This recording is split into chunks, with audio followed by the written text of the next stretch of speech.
Salve, salve, meus amigos, sejam muito bem-vindos ao canal Investindo Sem Bromação. Começamos hoje com a seguinte frase: a vida não espera, ou você vive ou ela passa. Pense nisso. Então, meus amigos, vamos à luta que a vida não tem replay. Aproveite cada momento, força, fé e coragem sempre. Dito isto, vamos ao que interessa sem bromação. Meus amigos, essa aula de hoje, na próxima aula, será uma aula prática, onde aplicaremos todos esses conceitos aqui falados ao longo desses vídeos. Serão duas aulas muito importantes desse módulo de ações. Aplicaremos todos os fundamentos que foram aqui falados e colocaremos em prática para que possamos encontrar algumas das melhores empresas na Bolsa de Valores. Por isso, eu peço que prestem bastante atenção, revejam os vídeos e, em caso de dúvida, encaminhem para o canal para que vocês possam entender melhor a importância desses fundamentos, como interpretá-los e como aplicá-los às empresas. Serão 21 fundamentos, 21 indicadores importantes a serem observados na hora de você adquirir uma ação, na hora de você se associar a uma empresa, pois quando você compra uma ação, está se associando a uma empresa. Então, você precisa ter conhecimento, liberdade e segurança para se associar às boas empresas. É preciso, meus amigos, ter em mente que investimento não é uma ciência exata e, como tal, exige estratégia. Um dos erros mais comuns entre investidores iniciantes é seguir o efeito manada, é comprar uma ação apenas por comprar, sem uma análise mais aprofundada. Importante reforçar aqui que a gente não busca uma empresa perfeita, a gente busca boas empresas, empresas rentáveis que ofereçam bons retornos através das remunerações aos seus acionistas, principalmente através dos dividendos e juros sobre capital próprio, que essas são as duas formas mais comuns das empresas distribuir remunerações aos seus acionistas. Por isso, é importante ter em mente que o mercado de ações exige conhecimento, paciência, disciplina e uma visão de longo prazo. Se faz necessário possuir uma carteira de investimento diversificada em renda fixa e renda variável. Na minha carteira, eu possuo ações, fundos imobiliários, tesouro direto, estoques REITs, ETFs de estoques de REITs e US Treasury, para diversificar tanto no Brasil quanto no exterior, nos momentos de crise como que estamos vivendo no Brasil. Por exemplo, ontem, no dia 29/1/2025, o Copom, que é o Comitê de Política Monetária do Banco Central, aumentou a taxa de juros básica da economia brasileira, que influencia outras taxas de juros do país, como taxas de empréstimos, financiamentos e aplicações financeiras,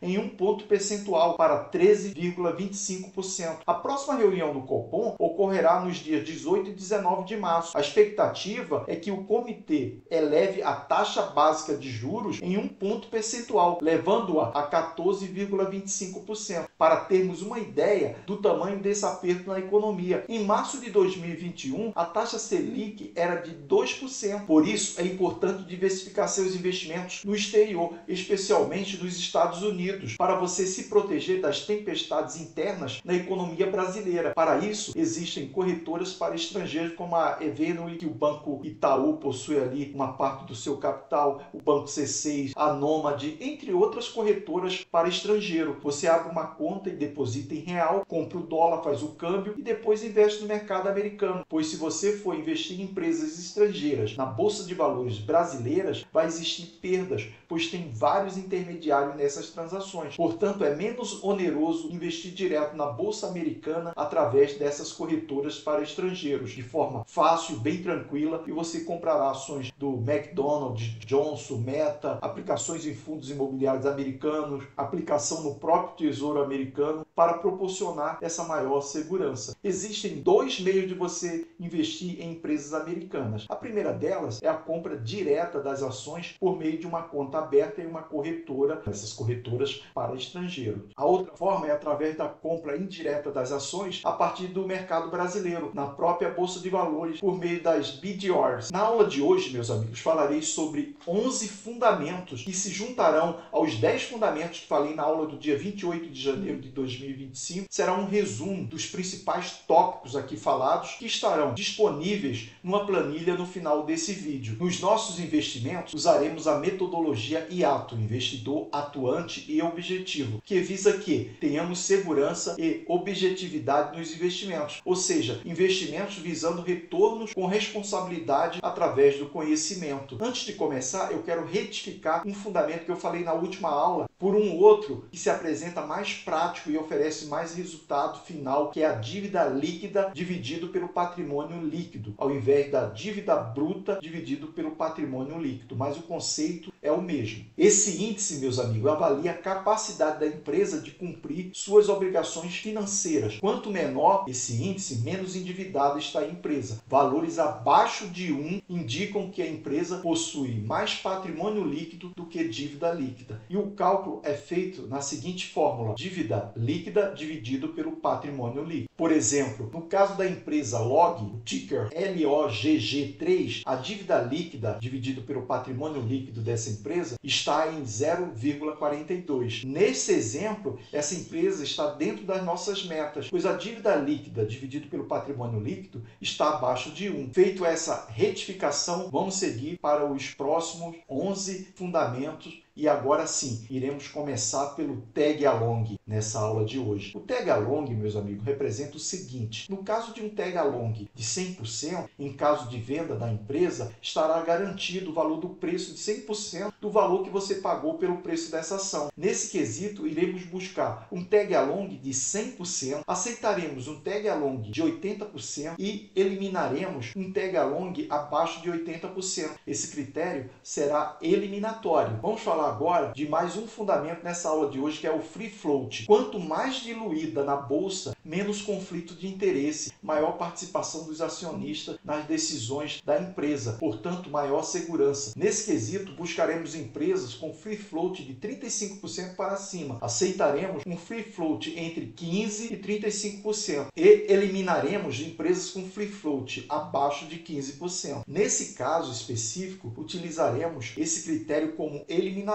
também. Não faz sentido termos uma carteira, uma empresa com free float tão baixo. Essa empresa não está querendo sócio, está querendo buscar recursos mais baratos do que os praticados pelo mercado. Ao invés de procurar empréstimo nos bancos, consegue levantar recursos através de poucos acionistas que se sujeitam a se associar a uma empresa com free float muito baixo. Mas sociedade mesmo, essa empresa não está buscando. As decisões e os interesses nessa empresa estarão muito concentrados numa empresa com free float abaixo de 15%. Vamos falar agora do segmento de listagem. Vamos nos concentrar nos 4 principais, que são novo mercado, nível 1, nível 2 e o tradicional. Eu vou falar um pouco do segmento que buscamos, que é o novo mercado, e que conduz as empresas ao mais elevado padrão de governança corporativa. As empresas listadas nesse segmento podem emitir somente ações com direito de voto, as chamadas ações ordinárias, com final 3. Existem obrigações ainda em relação à liquidez alinhada às melhores práticas internacionais, exigências de auditorias externas, parâmetros mínimos de liquidez de ações em circulações, free float no mínimo em 15%, volume médio diário de negociação. O tag along nesse segmento é obrigatório ser de 100%. Enfim, existem uma série de requisitos para trazer mais segurança, confiabilidade e proteção aos investidores, aos acionistas. Tem empresas que são antigas e estão no segmento de listagem nível 1 ou nível 2, tem muitos anos de bolsa, são empresas robustas, grandiosas, confiáveis, mas por burocracias ainda não mudaram para o segmento novo mercado. Nesse quesito, vamos buscar empresas do segmento novo mercado, aceitar algumas do nível 1 ou nível 2 e tolerar o segmento tradicional, desde que todos os outros aspectos forem positivos, porém será um ponto negativo na avaliação dessa empresa. A título de exemplo, eu trouxe 3 empresas que não pertencem ao segmento novo mercado. A Ambev pertence ao segmento tradicional, o Bradesco ao segmento nível 1 e a Petrobras pertence ao segmento nível 2, para que possamos contextualizar aqui esse fundamento. Vamos falar agora do ROI, ROIC e ROA, que medem o nível de eficiência nas empresas. Nesse quesito, todos eles serão classificatórios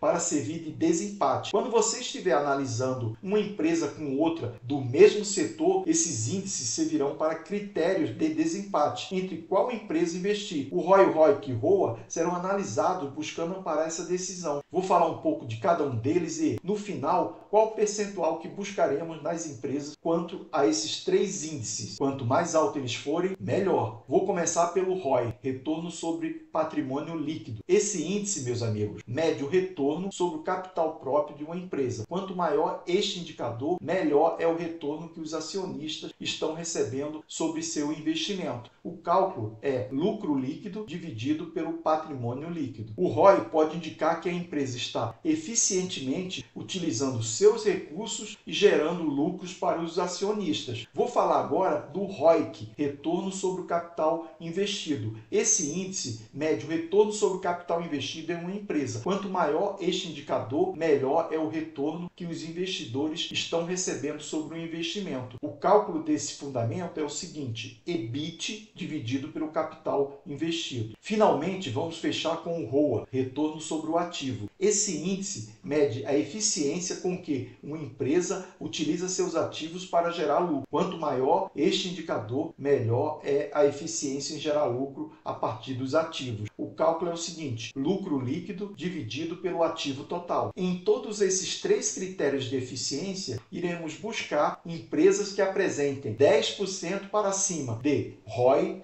ROIC e ROA.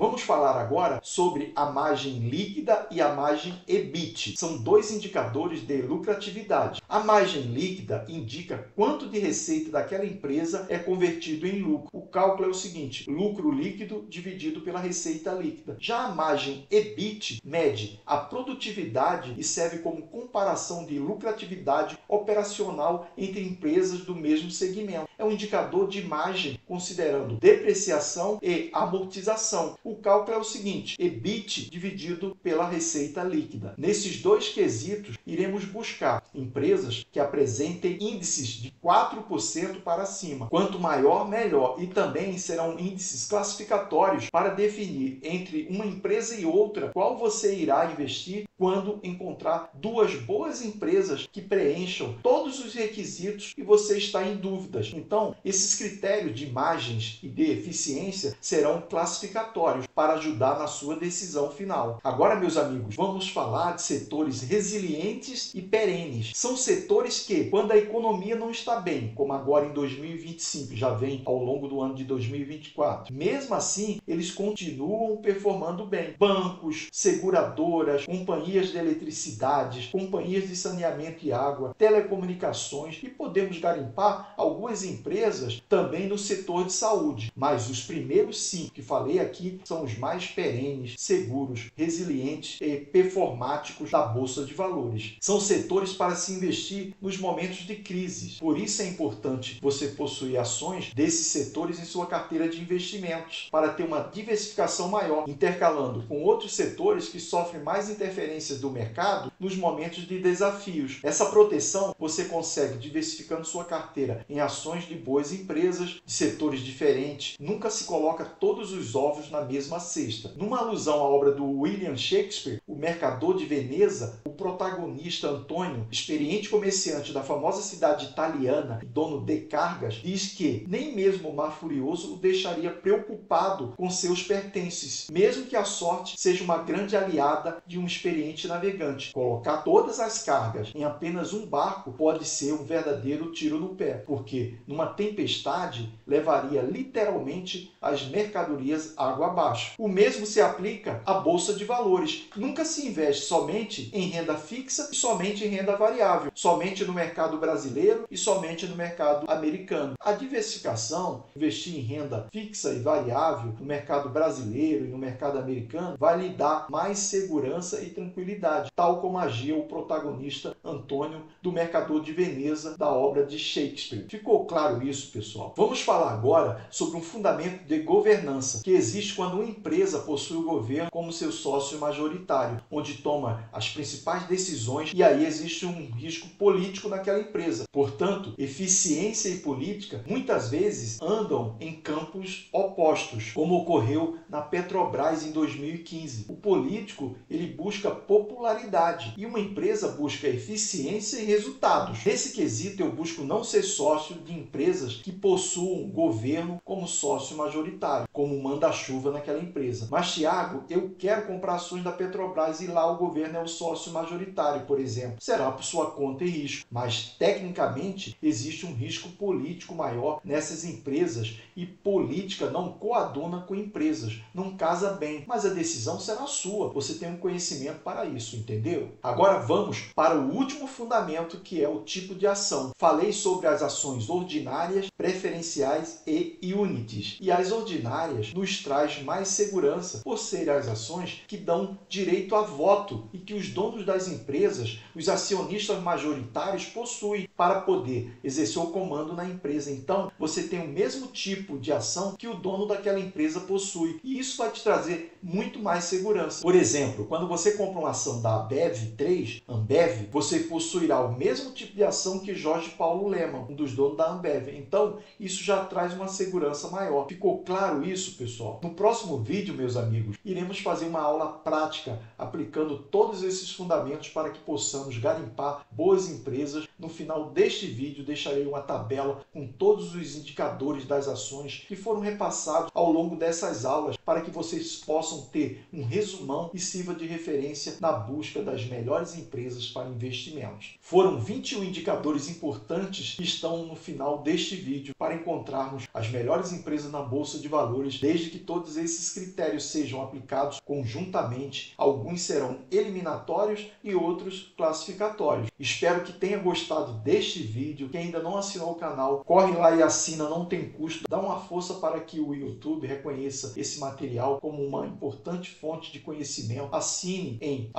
@investindo sem bromação. Repasse o vídeo ao maior número possível de pessoas. Deixe o like e ative o sininho de notificação para ser avisado sempre que tiver vídeo novo no canal, normalmente às terças e quintas-feiras. Estamos finalizando mais uma aula e a próxima será a última desse módulo Ações e será uma aula prática. Meu muitíssimo obrigado pelo seu tempo, pela sua disponibilidade, pela sua consideração. Conhecimento é tudo. Até o próximo. Fui!